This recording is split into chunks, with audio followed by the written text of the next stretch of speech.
Bem-vindos a Ideias em Instante, espaço deste canal onde semanalmente lhe damos a conhecer os livros e autores que marcam a nossa atualidade. Esta semana vamos falar da importância de saber gerir a sua vida profissional. No momento em que o desemprego atinge níveis preocupantes e em que o temor de poder perder o emprego atinge a maioria da população, vamos tentar entender quais são os pontos fulcrais para mantermos e construirmos a nossa carreira dentro de uma organização. A nossa convidada de hoje é Maria Duarte Belo, especialista em coaching e em comunicação e autora de 50 segredos de coaching para portugueses. Maria, em primeiro lugar, muito obrigada por estar aqui hoje. Eu começo exatamente por perguntar, enfim, aqui pegando no título do seu livro, 50 segredos de coaching para portugueses, o porquê desta ressalva para portugueses? Qual é que é a diferença dos 50 segredos de coaching para um cidadão internacional ou para um português? Existe alguma diferença? Existe. Os portugueses têm um modo de trabalhar diferente dos outros países. E como é que nós observamos isso?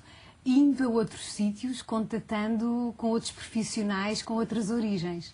Mesmo em Portugal, nas empresas multinacionais, ou seja, onde há todas as nacionalidades, há por vezes um choque entre a maneira de atuar, de agir, de trabalhar, entre os portugueses e os outros Mas qual é, que é o maior fator de diferenciação? Isto é, os latinos, entre aspas, como somos conhecidos, o que é que temos a mais e o que é que temos a menos? Que nos prejudica na nossa vida de trabalho? Muitas vezes, bem, há uma questão logo que é fundamental, que é a pontualidade, o saber estar e dirigir numa reunião, ir direto ao assunto, não perder tempo com coisas laterais que não interessam nada. Mas não, nós gostamos de todo fazer esse redor todo e deixamos para os 5 minutos últimos da reunião a grande decisão. E isso às vezes gera muitos conflitos com CEOs que têm outra origem, outra formação, e muitas vezes os projetos não avançam, têm ali um entrave, não é porque o projeto seja difícil, mas pelo próprio comportamento e o não perceber como é que as pessoas se comportam. Muito bem, também sei que é professora. Não acha que se calhar esse ensinamento poderá começar na escola? Quer dizer, estamos a falar não só de uma forma de estar, mas também, quer dizer, tudo na vida se aprende, não é? Como eu costumo dizer. Não acredita que nas faculdades é feita alguma coisa, no seu caso específico, na Faculdade de Comunicação Social? Eu creio que cada professor deveria ser também um formador, não é? Principalmente nas idades em que os alunos estão na faculdade, mas isso deveria começar desde logo o nascimento, não é? Mas aquilo com que nós nos deparamos é com educações já muito diferentes umas das outras. E deparamos com aquele aluno que até vem de uma origem socioeconómica, nós podemos dizer baixa, e que quer aprender, que percebe que está ali uma pessoa que lhe pode dar uma ajuda fundamental. E com grande pena minha, às vezes há pessoas que aquilo não é uma tão grande novidade, em casa até têm muito acesso à literatura, pois os pais têm licenciaturas, e deixam aquilo passar um bocadinho ao largo. E então realmente, na faculdade assiste-se realmente a essa coexistência, mas que já tem a ver antes da formação escolar com a formação em casa, no período da adolescência, não é? Vamos então ao que interessa também aqui, que os nossos telespectadores lá em casa querem com toda a certeza saber. É o que é que podemos fazer para manter o nosso emprego e, sobretudo, para não sermos demitidos? Como é que nos podemos tornar, ao fim e ao cabo, indispensáveis numa organização? Será que pode responder sumariamente, Maria? Acho que sim. Acho que estarmos permanentemente atualizados, aprendermos uma qualificação que mais ninguém tem, tornar-nos indispensáveis é saber algo que os outros não sabem todos. E, portanto, ou seja, a qualificação permanente, não estagnar, não dizer, não, eu já sei isto, portanto, estou confortável. O confortável é bom, mas também é mau, porque o confortável deixa-nos sem a tal motivação para querer saber mais. E como diz a Mafalda muito bem, nós temos que estar sempre a evoluir. Temos que aprender e evoluir. Não é aprender, ok, eu já sei e agora fico aqui, não preciso de saber mais nada. E eu acho que um dos grandes segredos mesmo é a qualificação, a nossa qualificação, progredirmos sempre. E saber que isso não vai acabar. E o que é que tem vindo das pesquisas que faz e também estando no terreno, como especialista de coaching que qual é que é o maior problema que considera que os quadros superiores, por exemplo, têm dentro do nosso universo empresarial? Ao contrário daquilo que nós pensamos que serão os quadros médios que têm muito receio em perder o seu trabalho, o seu emprego, nós vemos que hoje os quadros de topo têm muito mais receio do que os outros intermédios. porque estão...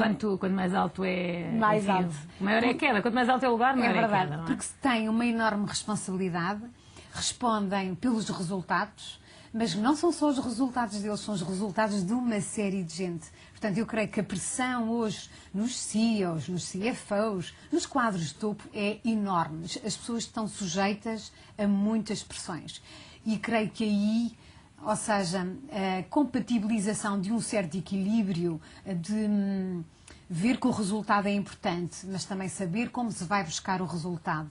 É tão interessante verificar, e no outro dia tive um desses exemplos, e é um quadro superior, neste caso até é uma mulher, que me dizia como é que eu motivo a minha equipa.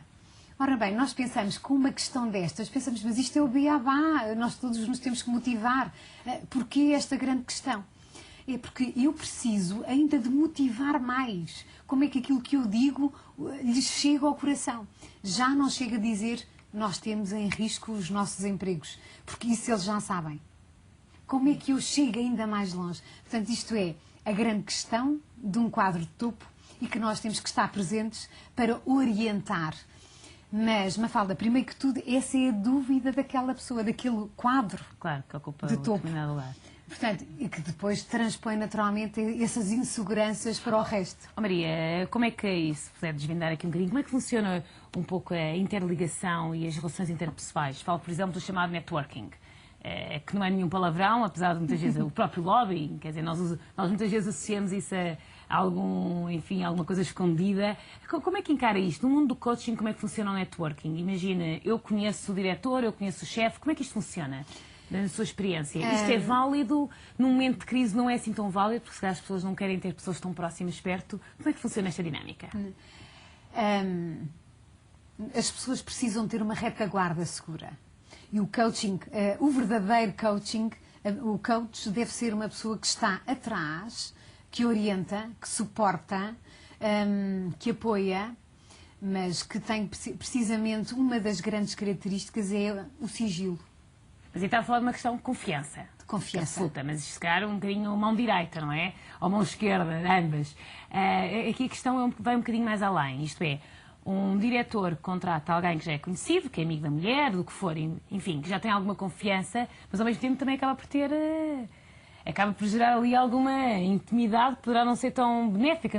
Isto acontece ou não? Eu não sei se isto é verdade. Não, eu creio que acontece. Eu não vejo grande mal, porque é assim, isto é muito pequeno. As pessoas normalmente conhecem-se todos ou alguém conhece.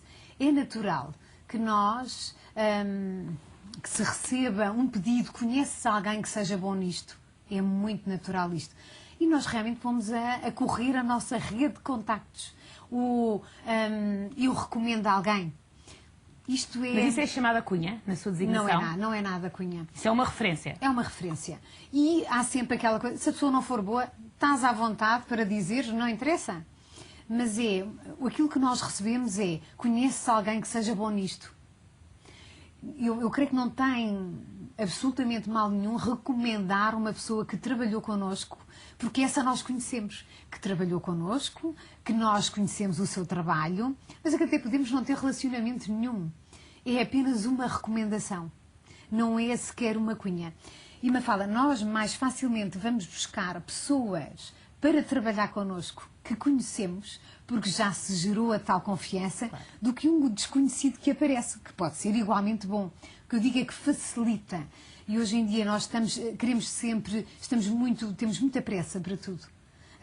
Menos para refletir, mas somos obrigados a agir muito rapidamente.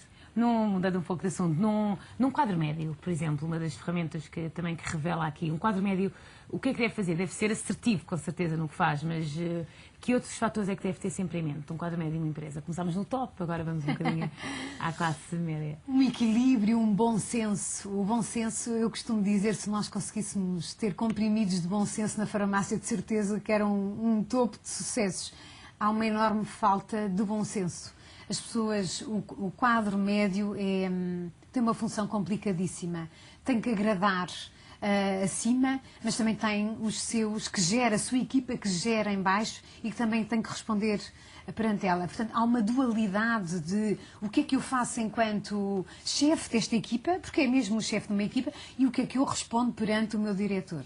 Portanto, eu considero que será a situação média, digamos assim, a mais difícil de equilibrar. É o equilíbrio e o bom senso. Mas está muito. Neste momento, enfim, temos o desemprego tão elevado, estamos aqui a discutir um bocadinho as estratégias de coaching, mas o que é que, imagina um quadro médio fantástico, mas que a empresa está a reduzir pessoal. O que é que acha que essas pessoas devem trazer para cima da mesa, enfim, na hora de mostrarem aquilo que valem? Não ter medo. Não ter receio. Muitas vezes as pessoas pensam, não vou dizer isto porque pode encarar mal. Eu creio que nessa altura a pessoa tem que pôr as garras de fora, tem que mostrar o que vale e não ter medo, porque o medo afasta todo e qualquer potencial de talento. Portanto, é mostrar mesmo aquilo que se vale. Maria, outra questão agora também relacionada, enfim, com a nossa situação internacional e com o facto de termos medidas da Troika aqui, que temos que cumprir, independentemente já temos um novo Primeiro-Ministro. O que é que tem alguma palavra a dizer aos funcionários públicos, que além do mais ainda têm o rótulo de terem pouca atitude, muitas vezes, ou terem pouca iniciativa? O que é que tem a dizer a esses funcionários públicos? Não desistir. Nós não desistimos. Mas quando diz não desistir é procurar alternativas, bater dentro da mesma tecla?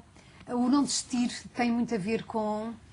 Nós estamos a esquecermos aqui de um fator muito importante que tem a ver com a personalidade da pessoa. Muitas vezes a pessoa já desistiu por dentro. Mas quando nós podemos dizer, não desista, procure aquilo em que é bom. E isso tanto vale para a função pública como para o privado. Não desista, não desanime. Ou seja, porque eu acho que o desânimo, esse sim é provocador do marasmo, da não produtividade e o desistir também. Quantas pessoas vão todos os dias trabalhar porque é preciso, mas não os encanta. E realmente há uma frase muito conhecida, se nós conseguirmos trabalhar naquilo que para nós é o que gostamos, não vamos ter um dia de trabalho. Muito obrigada Maria por ter partilhado connosco estes ensinamentos e com estas pertinentes dicas sobre coaching, chegamos hoje ao final da Ideias Instante.